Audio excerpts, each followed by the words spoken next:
There's an old joke about most astronauts hailing from Ohio because nothing propels a person into the cosmos faster than the prospect of a land God has abandoned to endless cornfields in suburbia. With Starfield, Bethesda has made exploring space feel like living in Ohio, ensuring no one will ever escape again. Diving into a Bethesda RPG has become a rite of passage for gamers, akin to willingly strapping oneself into a roller coaster still under construction. For many, they're less game launches and more national holiday, a special time when personal responsibilities are jettisoned to embrace the noble act of bug testing Bethesda's latest almost finished masterpiece. Describing a Bethesda game's ambitions is like listening to a kindergartner's dream game, a fantastical boundaryless playground where logic takes a back seat to sheer wonder. This childlike awe is what allows Todd Howard to peddle his games with the finesse of a mushroom farmer. Feed them as much shit as you can, and keep them in the dark, promising that yes, this time the magic is real. Starfield is defined as a sandbox. From my time with it, I'd say there was very little sand and a very well-defined box. Bethesda's biggest game yet. A brand new IP from the people who released Skyrim, then re-release Skyrim, then re-release Skyrim, then re-release Skyrim. Build ships, fly them into loading gates, become a space pirate, get screwed over by the overzealous bounty system, discover planets with a visual diversity of a box of crayons left in the sun, build bases on them, forget they exist, find schizophrenic NPCs, choose dialogue options that result in the same outcome no matter what, spend hours figuring out the UI, rack up a quest log full of quests that you never finish, spec into heavy weapons, play a stealth build anyways, run for 10 seconds, stand still for 20 while you catch your breath, pick up resources, encumber yourself, pick up weapons, encumber yourself, spec into more carry weight, encumber yourself, throw all of your stuff on the floor because your ship is encumbered. Ignore the main quest, focus on side quests. Ignore those and go back to the main quest just to be done with it. Bethesda has always chosen the player freedom approach to their design, allowing you to set off in whichever direction you want. And that worked when they were only dealing with a few square miles of high fantasy or post-apocalypse. But they've mistaken the vastness of space for a blank canvas, forgetting that even the emptiest void needs stars to navigate by. Space is just so large that it defeats their own randomly generated content sheets to fill large worlds with points of interest. The criticism deep and wide as a puddle gets thrown at Bethesda RPGs, but that's an insult to shallow puddles everywhere. Because there was a time in all of our lives when an ankle-deep puddle was great fun. Bethesda promises the childhood nostalgia of jumping and splashing in a big puddle. Except now you're an adult. The puddle doesn't seem as big, people just give you funny looks, and you have to change your pants when you're done reminiscing over a time when this was enough. It's baffling that a studio so dedicated to the art of the open world can't seem to navigate the evolving expectations of their audience or the industry. Bethesda has convinced themselves they're crafting snowflakes, yet we keep ending up with snow globes. Mining's just like any other job. Go steady, go safe, go home with a pocket full of credits at the end of the day. The opening feels like it's supposed to be one of those, look how horrible your lot in life is, beginnings right before fate offers you a grand adventure. You don't want to spend your life in space doing a tedious mining job, do you? Well, here's an adventure that will take you all over the galaxy, where you can tediously mine more rocks. I'm serious, the main plot is all about collecting rocks from mines just like this one. The only difference between this path and the one you will be on is that the new one comes with a promise of a higher body count. Okay, you're up. Something goes wrong in there, we'll come get you. Nothing says rookie task like spelunking for cosmic treasure on the words of a shadowy consortium. It's as if your boss Lynn looked at you and thought, yep, this new guy can handle ancient alien artifacts that I won't even peek at from around the corner. He passed out after the extraction. Doesn't even remember what happened. Hey, I wasn't going to bring it up, but we don't exactly know what the artifact might have done to your head, and Constellation is really the only group qualified to help. It appears that in Starfield, career advancement hinges on cosmic encounters and the whims of strangers with questionable decision-making skills. The concept of, please do not touch the potentially universe-altering artifact, was evidently omitted from Barrett's commission information. Having heard of your vision triggering interaction with the artifact, Barrett decides, with the authority of someone who has clearly never had to deal with HR, that you're joining him. Then you're interrupted by space pirates, and your boss, seemingly more concerned about the administrative headache than your recent pirate attack you had to fend off, forces Barrett to stay and patch bullet holes and nudges you toward this grand adventure with a resignation letter you never signed and a shove that says, good luck, you'll need it. Barrett gives you a ship and a smartwatch that keeps track of your health and oxygen level, which is something I assumed would have been built into my spacesuit since knowing oxygen levels would be key to surviving on a planet with no breathable atmosphere. The oxygen system acts as your standard stamina system here. That standard being the player character's cardiovascular health seems comparable to someone who lives a sedentary lifestyle and regularly injects their lungs with hot horse glue if we're comparing how long you can jog for before beginning to die to a normal person not tasked with learning the secrets of the universe. I assume you know how to fly a Class A starship. As Barrett likes to say, it's as easy as learning to ride a bike. Vasco, the ship's robot, assumes you know how to fly a spaceship, which I guess Barrett also assumed. All assumptions based off my square jaw and steely gaze, I suppose, since I'm a rock pounder. But as it turns out, you do know how to fly. Charting your way accurately across light years is very simple, since all of the majesty of space travel is a matter of going through a few loading screens. The only space you get to experience is hanging out in orbit above a planet and clicking on destinations. Boosts can be engaged for temporary bursts of speed. There is no such thing as a temporary boost of speed in the vacuum of space. Unless you act in some way to slow your inertia, you will remain at that speed. We will need to deal with the local Crimson Fleet captain. Rather than just warp out of here, Vasco tells you have to deal with the Crimson Fleet pirates in the area by traveling to their staging ground. Once you land on the surface, you're stuck hoofing it on foot. There are no vehicles of any kind, and you can't fly your ship around in atmosphere. My intuition tells me this is the creation engine's fault more than anything. This slopware held together by the sticky residue left behind by a can of spilled Sprite could barely handle riding a horse in Skyrim, so there's little surprise it doesn't let you have a moon buggy. A simple miner is given the task by a robot to storm a pirate base and kill everyone inside it. The legal system in this game will penalize you for stealing paperclips, but the wholesale indiscriminate murder of squatters on the orders of an AI is completely legal. I despise the new lock-picking minigame to such a degree that I eventually stopped trying to get into lock containers, which is the purpose of a lock in real life. In video games, locks are a challenge meant to be overcome. I ended up dropping several playstyles due to the built-in frustration: shipbuilding, crafting, stealth, conversation. The only thing that actually works from the get-go without you having to invest in perks is shooting everything in the face until it does what you expect. Die. There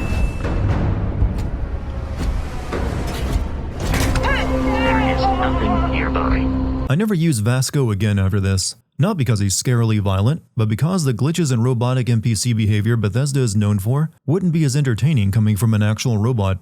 Bethesda's ability to make even human conversations feel like an inhuman task is truly impressive. There's a conversation minigame where you choose responses that award you points based on how risky of a statement you make. If you get enough points, you win the conversation and they'll do what you want. It never feels like winning a battle of words, more like you got lucky at slots in Vegas since you never can tell which response is the winner.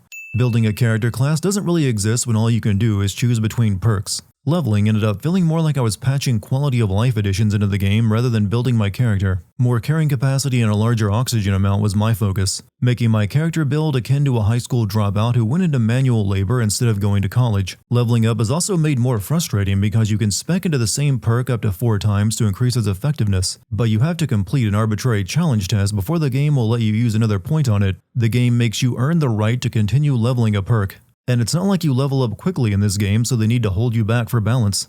With most of the game being randomly generated, you begin to understand how empty something feels when there has been no human involved in the process, no matter how much of it there is. Over 1,000 planets doesn't mean much when all of them have similar terrain, the same points of interest, and no habitation. The few areas created by the developers, the human settlements, of which there are only around 3 or 4 for all the supposed billions of humans living in space, conform to every stereotype you can think of, even down to their names. New Atlantis is the first location you go to. The city feels and looks like a college campus, and it gets no better from there. Constellation is based on old 20th century explorers clubs, the kind that funded expeditions to the poles or Africa to swipe cultural artifacts, and it's like that for no other reason than it was an easy stereotype they could whip together. There's a city called Neon because it has neon lighting, a single nightclub that sells a drug, and apparently has more crime. And finally, you have a cowboy town full of rural settlers. There is so much you can do with space and weird planets, and none of it is found here. Just the same tired locations you'd find in the uninspired work of people who still drone on about Firefly only getting 1 season.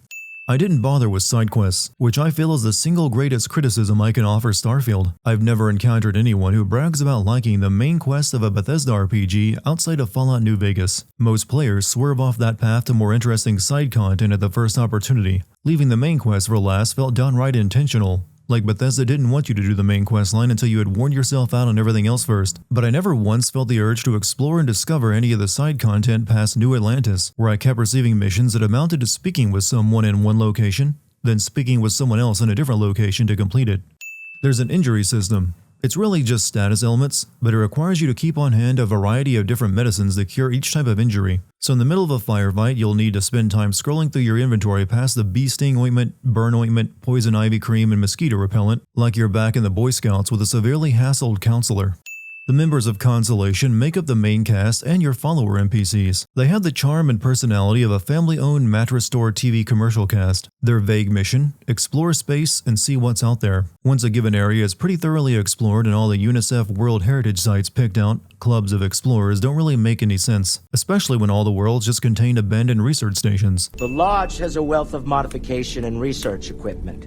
Spacesuit customization, pharmaceutical manufacturing, testing alien substances, the whole thing. You can even fashion industrial pieces for large-scale projects, if you don't mind extracting a few raw resources from a nearby planet, that is. That's right, if you want something, you have to make it. You have to mine the minerals you need and scrounge the rare components, because it just isn't possible to find a store that will sell you an already manufactured weapon mod. We're most well known for ship manufacture. No expense spared. If you want the best and can afford it, you choose Stroud Eklund. Walter Stroud is the money behind Constellation, owning the biggest ship manufacturing and design business in the settled systems, which makes me question why Constellation is such a basic ship for all their exploration activities. Matteo's faith requires that he wear one of those bags that you use when dyeing your hair at all times. Check in with the Vanguard recruiting office where my contact works. Your first mission to find another artifact is to head to the Mass District, which is just a 2-minute walk away, to talk with Sarah's contact in Vanguard about a lead on one, because no one in this game is able to make phone calls or text. Everything has to be done face to face. Just because Constellation is based off old 19th century explorers clubs doesn't mean they need to communicate like one. Those are the rules. Advance humanity's knowledge to the best of your ability. As long as you do that, I'm not here to judge you. Constellation members are free to take whatever measures they see fit when it comes to collecting artifacts. In that regard, they aren't too far removed from how explorers of the past would kill and steal whatever they wanted when it came to antiques. But this game has a pretty advanced bounty system, scanning your ship every time it enters a settled system for stolen cupcakes and contraband. You can't even land if you have a bounty on your head. I don't recommend playing a cutthroat explorer, because you will be broke from paying the bounty or an experience point debt from spending time in prison. Because fighting your way through isn't an option, and only increases your bounty more. So at some point, you are going to have to deal with that bounty by paying it or going to prison. Tommy was here. Moira kept yelling about the Lady of Love, singing songs, all that kind of thing. Venus? That's only one planet. According to the bartender, Moira might be patrolling around Venus. Once there, you find Varun snake worshipper ships and have to sneak past them by powering down your ship to get close enough to a satellite, which might have an emergency recording from Moira. That can only be accessed by being very close to it, making this satellite about as technically useful as a tape recorder. You place a satellite in orbit so it can be very far away yet still handle telecommunications, not force someone to get close enough to read the manufacturing stamps on it. All UC-affiliated ships, I'm heading to the Nova Galactic Stonyard orbiting Brooks Moon. Yeah, I know, the whole place is decommissioned, and I need parts for emergency repairs. Moira left a message on this beacon that he was headed to an abandoned shipyard orbiting the moon to do emergency repairs. Why the guy couldn't radio someone, and instead left this message on a beacon near Venus that no one would have a reason to access unless they were searching for him, I don't know. Dungeon design is not a strong suit of Bethesda these days or in past days. It's very easy to get turned around and lost when every room looks the same and is cluttered with junk. So every dungeon has to lead you around with a quest marker that tells you exactly where to go. There's no reason for you to know you have to go to this one room in a space station. My objective right now is to search for any clue about Moira, but the marker is placed right where I need to look because if it weren't, you would spend hours looking through every room, shifting through all the trash to find a single datapad Moira left on a table that your character just knows the location of upon entering. But this whole star yard is overrun. I've patched up my ship, and I'm heading to Neptune. Moira's ship attacks you as soon as you reach Neptune. Apparently, his ship was taken over by spacers who followed the same trail of voice messages he left that we did, and who then left Moira alive and access to the ship's radio so he could inform you of the situation. You have to board the ship and kill the spacers to rescue Moira and retrieve the artifact. Weirdly, I never saw the ship the spacers would have used to board and take over Moira's ship. After saving Moira and getting the artifact from him, it's time to return to the Lodge in the Alpha Centauri system, which I just noticed is depicted as a main sequence yellow star when it's actually a red dwarf. Also, the planet New Atlantis is found on should be tidally locked to the star and have one half of the planet be in permanent darkness, yet this planet has a day-night cycle. Once back, Sarah wants you to check in on Barrett, who has gone missing from the mining station you left him at, which makes very little sense, because I had to wipe out the pirates that were based nearby before I could even leave that star system. I ran straight to the comms room when they were flying away.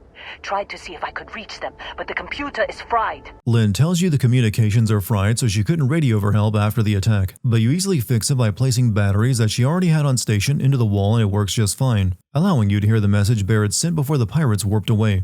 This mission goes down the exact same way as the previous one, by following a breadcrumb trail of messages Barrett left to help someone find him. Oh, hey, it's you.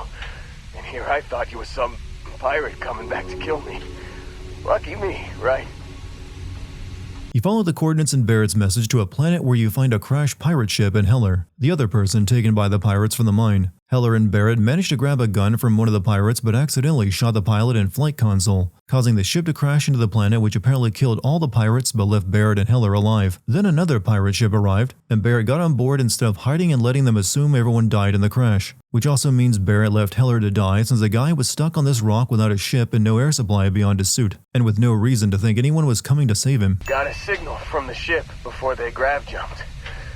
Guessing it was Barrett. Barrett managed to pull the same trick again, where he sent a message to Heller just as the pirate ship was leaving, leading you to another barren planet with another copy-paste facility on it controlled by pirates. So you kill everyone you come across until you get inside, and find more pirates who are having a chill discussion with Barrett, who don't seem to mind at all that I killed all their friends outside.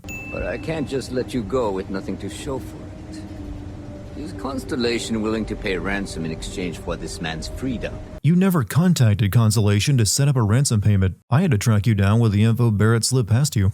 The three of us are heading to Aquila, first settled planet of the Freestar Collective and, not coincidentally, the home of their capital, Aquila City. If Aquila is the capital of a multi-planet government, then the small town where I live is the Vatican. Again, size defeats all of Bethesda's methods. Small towns and cities made sense in Elder Scrolls and Fallout since they're high fantasy and post-apocalyptic settings. For space, you have to show me a realistic depiction of an advanced society that leaps across the stars. And this ain't it. Solomon's maps are locked up tight in the local Gal Bank. Samco brought you to Aquila City to get his family's maps of the planet since one of them mentioned scanner readings that are similar to an artifact. Why we can't just scan for an exact location once we're here instead of using the maps as hand-waved away? I'm assuming scanners were used into the creation of the maps after all.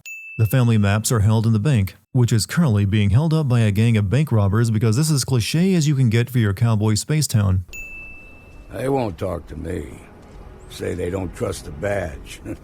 They want a neutral negotiator.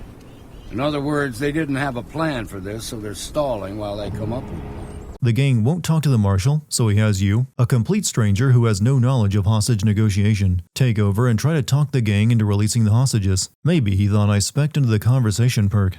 Why is there an intercom bolted to the front of this bank next to the front door? Normally you would find those in the drive-thru of a bank, but because cars don't exist in this universe, it doesn't have one of those. I found it ironic that there's an open bar with patrons quietly enjoying drinks right next to the standoff while the authorities bargain for the lives of hostages. You can even have a chat with the game's antagonist who is just hanging out here instead of grabbing the artifact on this planet that he wants. Problem is, they're keeping me and the guards inside at all times. If we try to move against them, they'll see us coming. There's also a back door. Most of their attention's focused out front here, so they may not be watching it as closely. If they're watching all the men out here, that means they have to be watching me too, since I'm the negotiator. I convinced the marshal to let me talk the gang into letting me check on the hostages first, with the marshal trusting me to kill the half-dozen or so gang members on my own once inside. Another incredibly dumb thing to do since he has no idea how capable of assassin I am. While checking on the hostages held in the bank's vault, I found a credit stick and figured, why not, and pocketed it in view of one of the hostages, who noticed my crime and telepathically reported it, placing a bounty on my head which had the Aquila security run into the bank, walk peacefully right past the gang members keeping hostages, and shoot me for my theft of a few credits. After the robbery is dealt with, you can finally check Sam's family security deposit box for the maps, only to find that his father had already taken them, somehow guessing Sam would need a bunch of maps even though the guy has no idea that Sam is even looking for something on this planet, or that his family might have a clue to the location. You're not getting those maps. Full stop. All right, that's enough. Come on, let's you and I talk. In private. You slip away and I'll keep him busy. Sam's father won't hand over the maps, so Sam asks to speak with you in private, right next to his dad, in the same room, as he discusses loudly how to distract his father so you can search for and swipe the maps in his room. At least whisper in my ear or something. I found the artifact buried in the rock, then I found my unkillable NPC ally Sam dead on the floor, but still able to talk and move his mouth in pain when I shot him with a laser. Then he ran slowly in place with his eyes closed after I left the cave to confront the gang leader outside. It's a long tale to tip your ear on, but if you ever wanted to visit, I have a house out there in the Starfield. Ladies and gentlemen, we have ourselves a title. Vladimir runs the Eye, Constellation's observatory in space. He sends you to find the other Constellation rookie, Andrea, who is sent off to find an artifact in an abandoned mine which is infested with cultists. After helping her out and finding the artifact there, you go to a different planet to find another artifact that is inside a mine under an abandoned cryo lab, which is overrun with pirates. I almost had to check to make sure I hadn't accidentally loaded an old safe and was doing the same mission twice. After finding 2 artifacts, Vladimir informs you that he has traced a gravity signal similar to the artifacts to a planet. He can pinpoint the exact planet from light years away, but can't detect the location on the planet. So you have to get out and search, relying on visual anomalies in your scanner to pinpoint it. This is Bethesda's attempt to force you to explore their boring planets, because otherwise you would just beeline it for the objective marker. Ironically, the game bugged out, and the visual glitches on my scanner that are meant to show you the way to the temple didn't appear. So I was walking around for half an hour looking for a temple without finding it. That's right. An intended glitch that is a gameplay mechanic glitched out and didn't work until I reloaded the game. Inside the ancient temple of, I don't know, SeaWorld? Whoever built this place designed it so you had to fly through rings of light like a trained dolphin, and that activates a device in the center of the room that gives you a star power, like a handler giving you a fish after balancing the ball on your nose, and you'll do the same thing in every temple. Find an artifact, normally buried in the ground under a pirate-filled abandoned research station, track down the temple, fly through the glowing rings, get a power-up, and that is a good chunk of the overall game. The first space power you unlock turns you into the life of the party as you levitate cans and, well, more cans. You're supposed to use this to make enemies float in the air so you can shoot them, but I don't recall ever using it more than once or twice. And the next power? A glorified oxygen tank. Yes, the vastness of cosmic abilities boils down to an asthma inhaler. Bethesda's attempt at recycling Skyrim's shout system into space magic ends up giving us powers as underwhelming as finding a Wi-Fi signal in a public place. Walter Stroud, who looks like Space John Kerry and has the charisma to boot, wants you to accompany him to Neon where he's going to buy an artifact from a seller who got it illegally. Before the deal goes down, Stroud's wife convinces him to send you out to prepare for the meeting by bribing the security at the club and hacking the doors, while also looking into the seller to find out how desperate he is for money. The deal goes down in Bethesda's idea of a wild night at the club. After you get the artifact, you're assaulted by a thug sent by Slayton Aerospace, a rival company to Stroud's, who is the one the seller originally lifted the artifact from. Slayton wants it back and is willing to go to such extremes as placing a bounty on you and impounding your ship to get this hunk of metal that is of no importance to him, and he doesn't even know what it does. Slayton has put a bounty on your heads. He's greased a few palms. Your ship's been impounded at the spaceport. Good thing Walter Stroud owns a spaceship company that is located on this planet and would certainly have other ships we could use to leave without dealing with Slayton.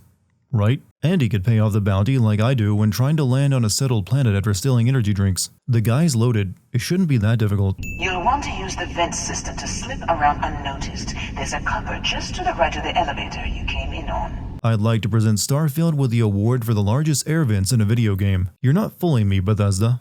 These are clearly hallways. An emergency cuttable wall is what you get if Jigsaw is your building planner. If it's an emergency, your average person likely won't have a laser cutter on them, or the time to stop and laser 4 metal bolts off. You have what's mine. I, indirectly, have what's yours. We are at a stalemate. It has zero value to you. Why do you even care about it? I could understand if maybe Slayton had touched it and received the same visions I get, but that's not the case. It's just a slab of metal he's willing to go to corporate war over. One final detail to disclose. Mr. Musgrove, my former employee, and the thief responsible for our serendipitous meeting, was caught prior to your arrival. I think it would cement our new partnership if you were to decide on his sentence yourselves. Why would you hand over the guy we made a clean deal with and expect us to do anything but let him go? All he did was steal something from a horrible person. Slayton ended up getting nothing out of this whole ordeal of placing a bounty on us and impounding our ship. You hold something you have no right to. My people have killed for this. But I will offer you one chance. to hand over the artifact and turn away from this path. We are the Starborn, and you are unworthy to possess the artifacts. In orbit, you're confronted by a strange ship and someone who calls themselves the Starborn, demanding you hand over the artifact and cease your search for them, then attacks you while in stealth mode. And stealth seems completely useless since my ship still tracks it and I can see it plainly. Unless I'm wrong and this was just a visual glitch. It's actually hard to tell what's broken in this game and what's intended.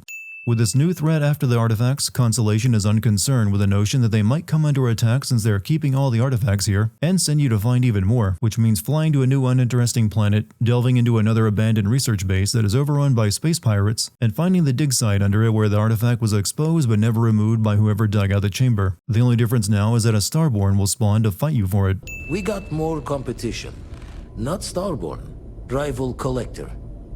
Captain Petrov owns a salvager vessel called the Scow, runs it like a palace of novelties, and he's got a new prize in his collection. Vladimir sends you to steal an artifact from an even more stereotypical Russian than himself. Petrov keeps his collection on his ship. After convincing him to show it to me, I just swiped it right in front of him while he waited for me to do something, then shot him until he begged for mercy and offered to let me go before all of his guards even got into the room. And since you can only get this artifact by committing a crime, you have a bounty placed on you, which means you can't land on New Atlantis to take it to the lodge because they will confiscate all of your stolen items, except for the artifact it seems. Because I paid the fine and had every stolen item removed except the artifact. The one important stolen item I had. I guess security was more concerned with the blocks of soy burgers and the alien artifact that makes things float. Starborn came out of nowhere.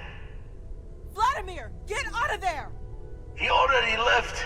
Said he was going to the lodge. The Starborn attack Constellation, because of course they would if they were after the artifacts. But for some reason he started his assault on the Eye, the space station in orbit where none of the artifacts are kept. And you can't even claim ignorance on his behalf. He knows exactly where the artifacts are because he's done all of this before. He's still breathing, but oh god, all that blood! If you go to rescue Sam on the Eye instead of defending the lodge, you'll find Sam with not a speck of blood on him and perfectly fine. He dies if you choose to defend the lodge though. I'm not sure why your decision to defend the lodge causes Sam's death, since the Starborn already attacked the Eye and is now on his way here to the lodge, meaning whatever injuries Sam incurred wouldn't change. What did you do to our friends? They call me the Hunter. And now that I'm here, your part in glimpsing the Unity is over. The call must have been coming from inside the lodge, because the Hunter is already here and grabs Walter, who ran up the stairs and stood in position to be grabbed by him.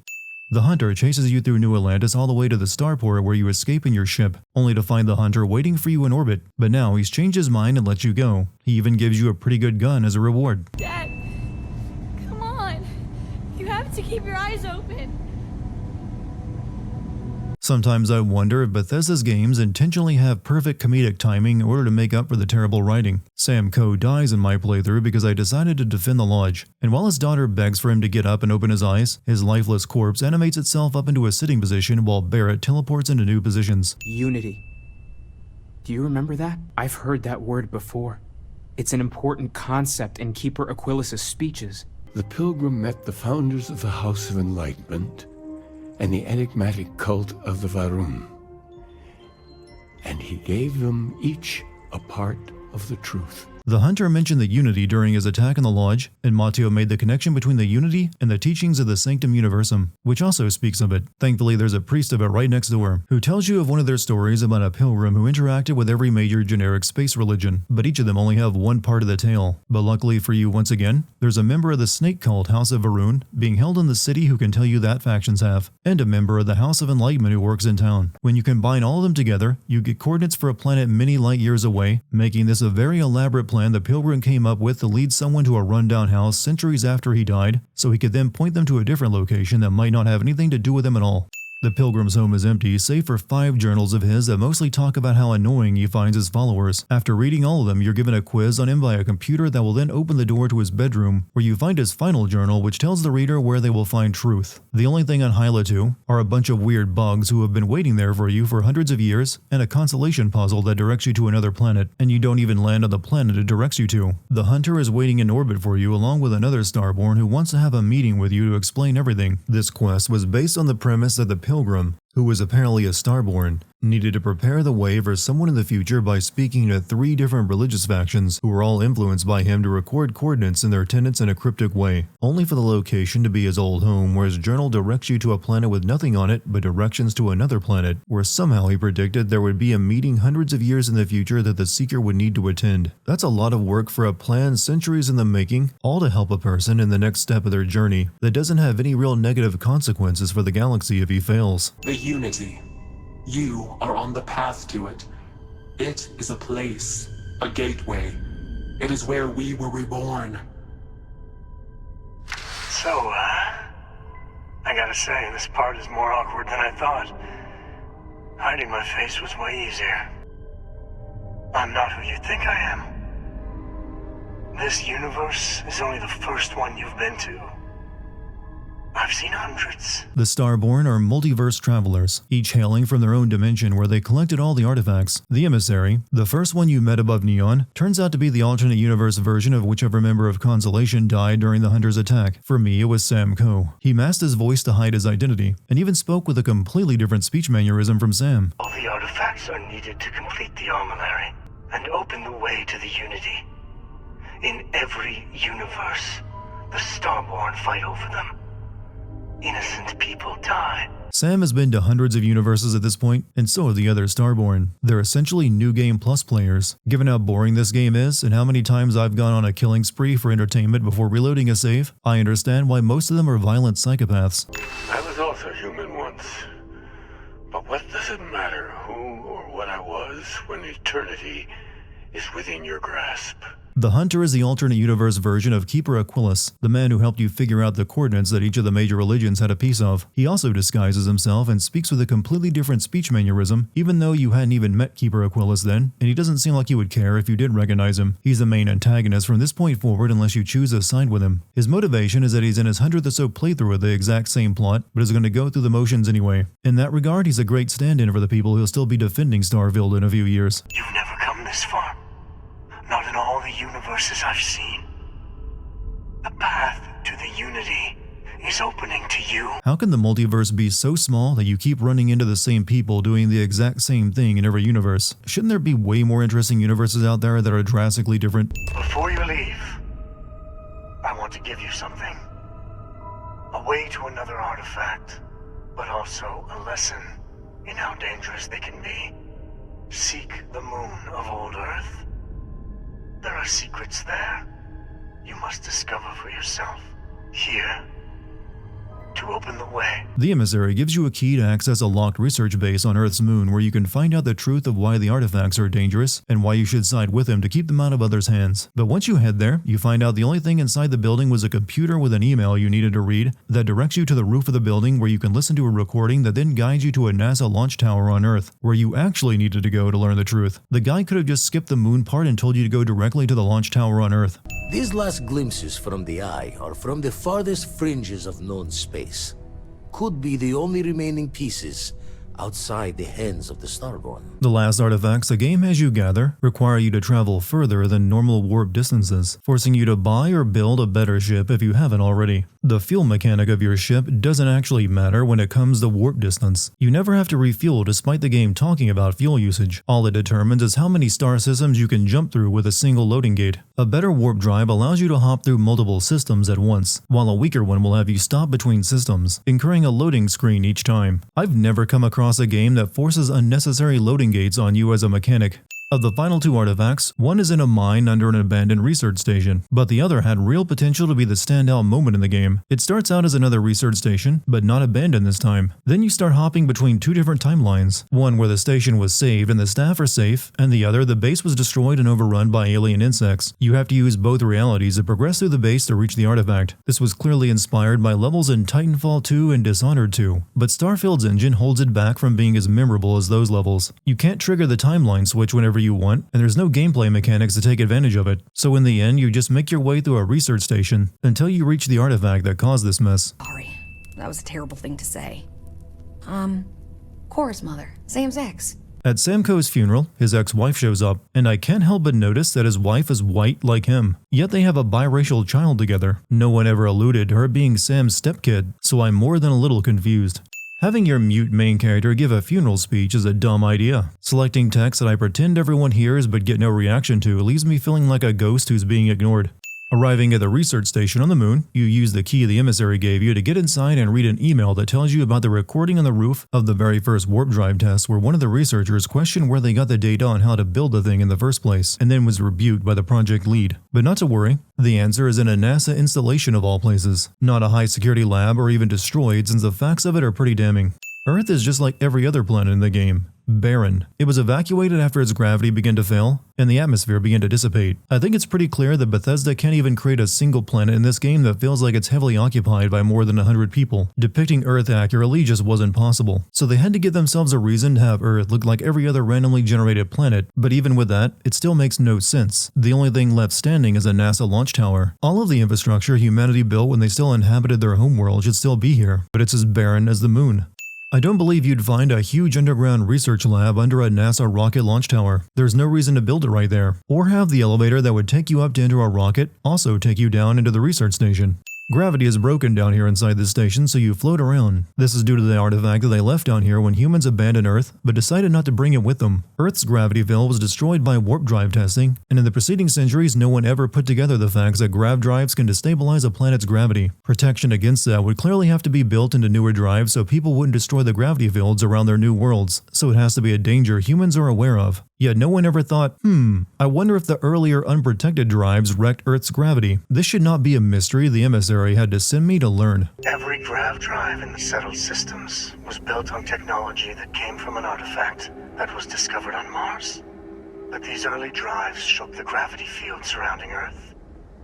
Eventually, the atmosphere started to slowly sputter away into space. Earth and all stellar bodies do not have a gravity field. They have a gravity well. Big difference.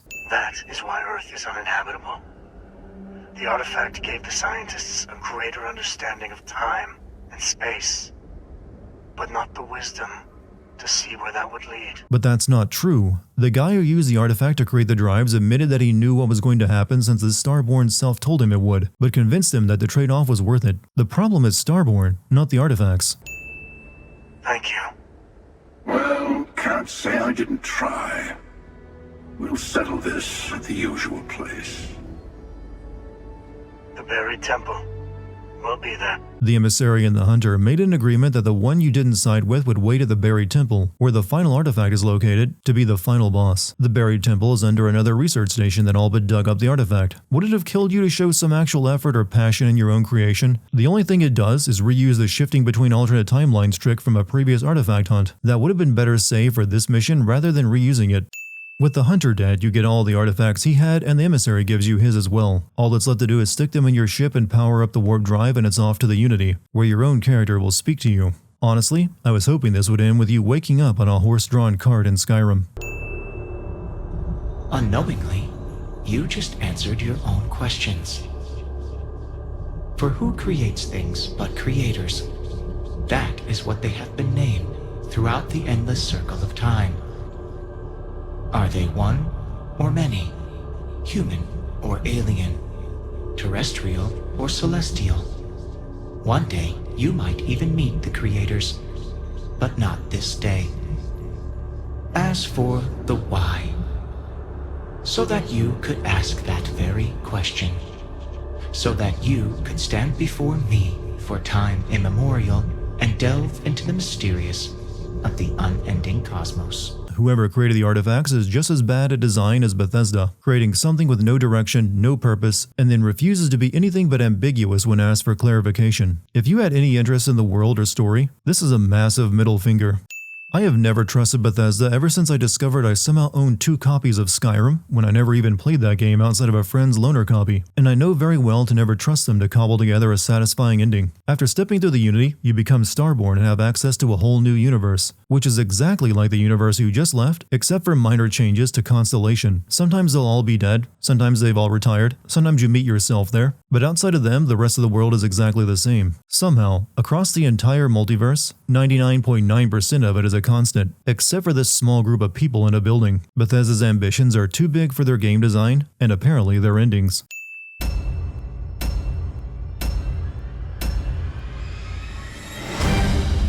I I detect a discrepancy between your words and tone, commonly known as sarcasm.